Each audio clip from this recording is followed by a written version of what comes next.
Hey guys, I just finished watching Quiet on Set, so I'm having a bit of a moment. I really want to film today because I bought this new burgundy mascara after seeing this video on TikTok, and I was like, oh my god, she looks beautiful.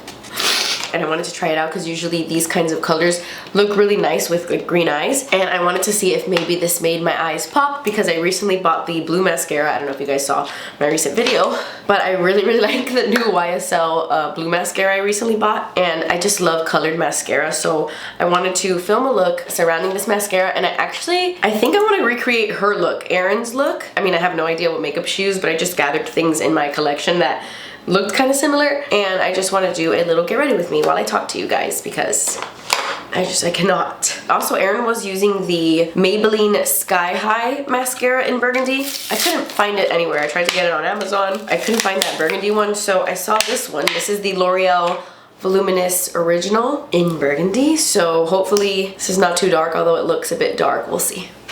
I'm gonna start crying. Sorry guys, I'm not okay.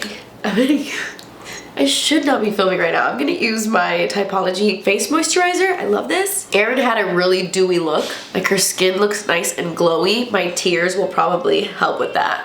I swear, every time I think about the kids at Nickelodeon, I lose it. I've known for a while, since like Jeanette McCurdy came out and Alexis from Zoe 101. I mean Alexa, sorry.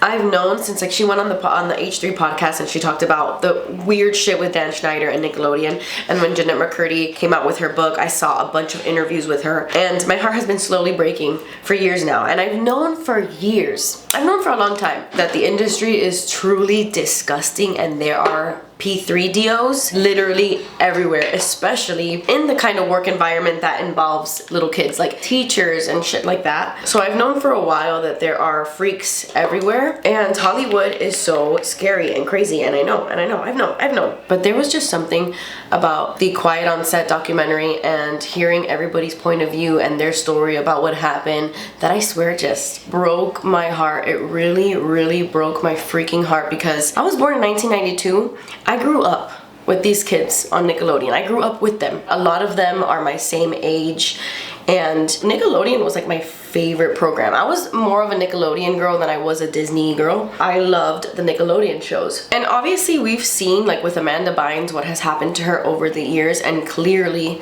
that comes from the abuse that she dealt with, you know? And our childhood is so important. We are literal sponges as a kid. How we are raised and how we grow up affects us tremendously in our adulthood.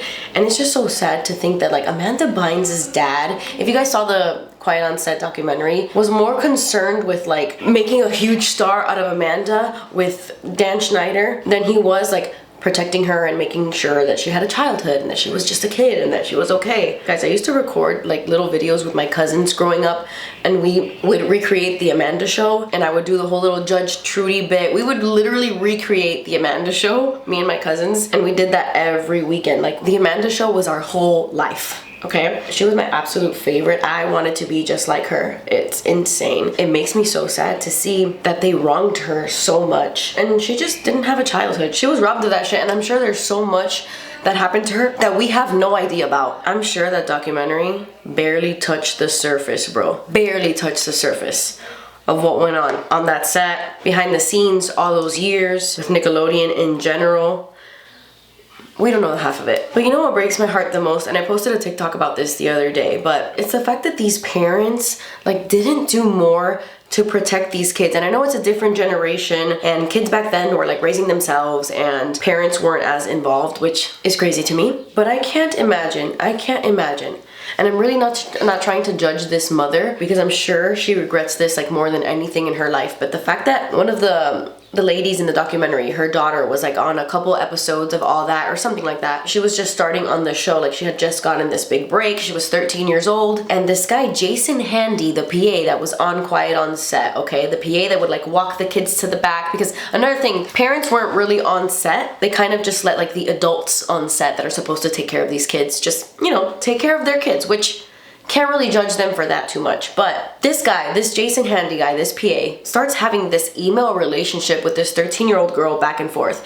And according to this mom in this doc, she said that they were very innocent emails, like about work and gigs and stuff like that. And she's like, oh, I didn't think anything of it, which, first of all, fine. Even if it was innocent conversation, even if there wasn't anything sexual or anything weird about these conversations, what is a grown man doing communicating with a 13-year-old? What could a grown man possibly want to talk about? I just don't understand. So that is already super weird to me, and I feel like that was a red flag in itself, and she should have seen that coming, but whatever, she didn't think anything of it. One day, she sees that this guy, Jason Handy, sends her 13-year-old daughter pictures of him masturbating.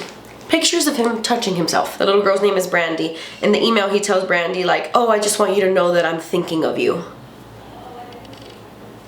Guys, the mom freaks out, and instead of calling the cops, she just pulls her out of Nickelodeon and is no longer part of that show, that production, whatever. Which obviously I would pull my daughter out of that as well. But while I am also conducting a fucking investigation against you because your ass is going to jail. It just makes me so sad because my parents would have raised hell, and she didn't call the cops. She didn't tell anybody. She didn't hold Jason accountable. She just kept her mouth shut, and her reason behind it was because she didn't want to look like a bad mother. She didn't want to put this guy on blast and get the cops involved because she didn't want to look like a bad mother. And listen, I understand that fear stops people from doing a lot of things, which I'm sure is why a lot of people on set kind of let Dan Schneider write in these weird ass jokes, these weird sexual jokes like Ariana Grande with the freaking potato and the water bottle and all his like foot things. Like, I'm sure there were some adults that like raised a brow at some of these things, like people that work there on set. But I know it could be hard when this man is the boss. Like, this guy is calling all the shots. People are scared to lose their jobs, their livelihood, their money, whatever. I get it. But dude, when you know something is wrong, like morally wrong and weird, you have to put all that other shit aside.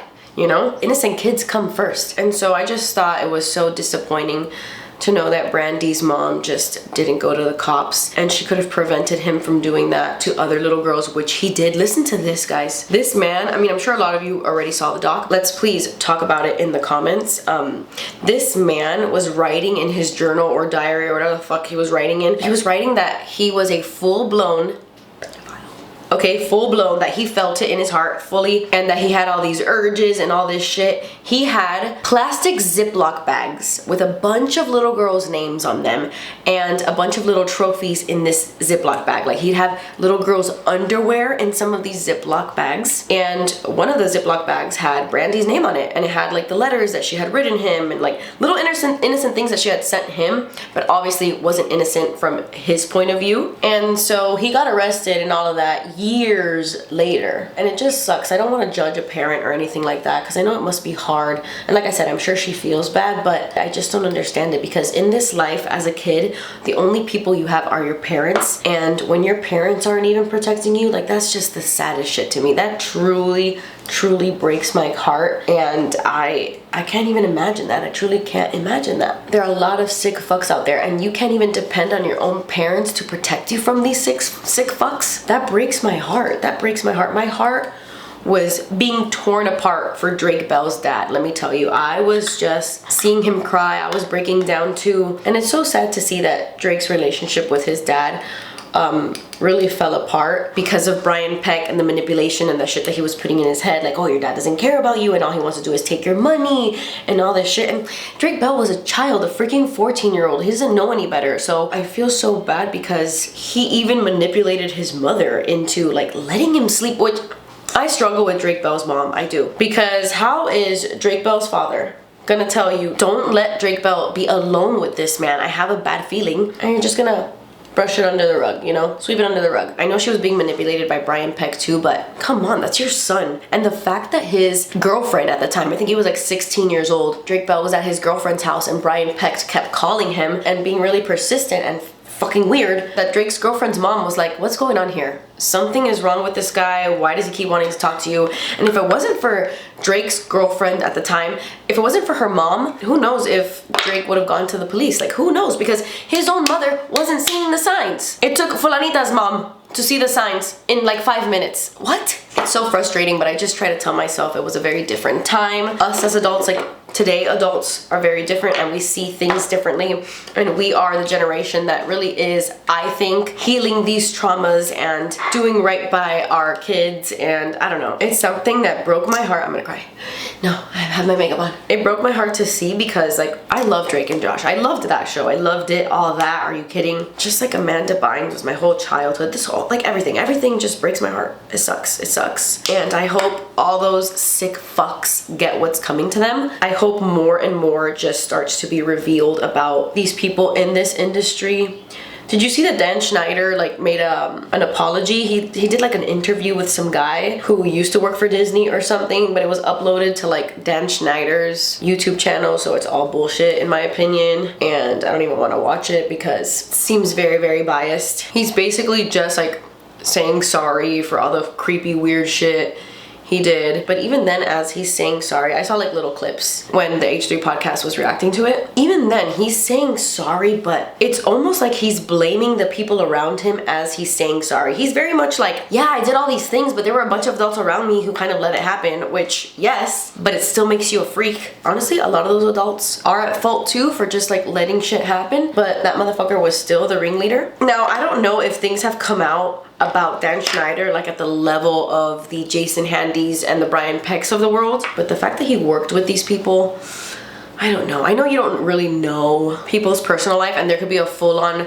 P3 deal like working with you and you would never know, but I don't know. I feel like we need to keep a huge eye out on Dan Schneider. I think there's way more that's gonna come out about that man because I don't know. Just don't know. Oh my god, and the Ned's Declassified scumbags literally making fun of the situation when they were on live. They're like, oh, sorry, we shouldn't be making fun of this. We shouldn't be making fun of this. No, you asshole, you shouldn't be making fun of this. Daniel, we told you never to speak about that. Get back in your hole, Daniel, and give me your holes.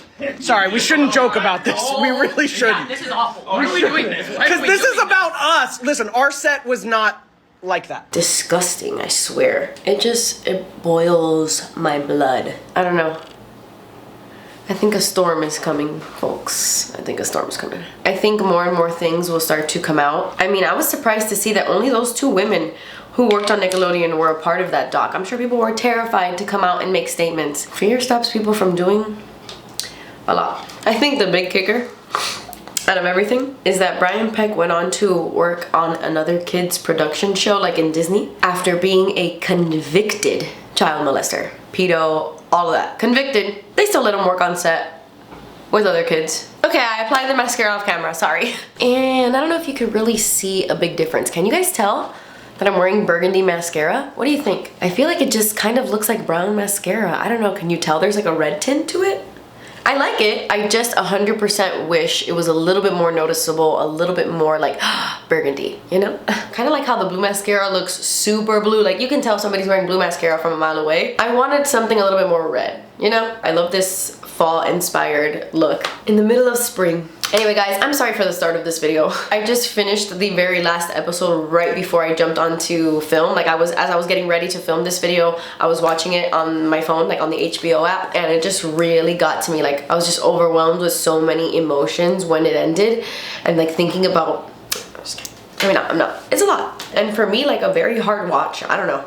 It was tough for me. Anyway, can you guys tell how light and white my coffee is today? I'm trying to take it easy on the caffeine, but I love drinking coffee, so I put a splash of coffee in it today. I'm mainly drinking milk, but I'm telling myself it's full-blown coffee. Anyway guys, I hope you enjoyed this video. I guess it was kind of just like a quiet on set rant, honestly. I just really wanted to talk about it because I want to hear your guys' opinion. I want to talk about it in the comments, so please let me know how you feel. If you guys saw it, if you haven't seen it, I highly recommend it. Even if you're like, I don't know, it's gonna be too hard for me, it's too disturbing, just give it a watch. Just give it a watch, and if it becomes too hard, then take it off. But I think everybody should watch it, especially parents. If you have young kids, teenage kids, whatever, I think it's important to watch. So yeah, anyway, that completes the video. Thank you guys so much for watching. I love you guys so much. Please subscribe if you haven't already, and I will see you in my next video. Bye.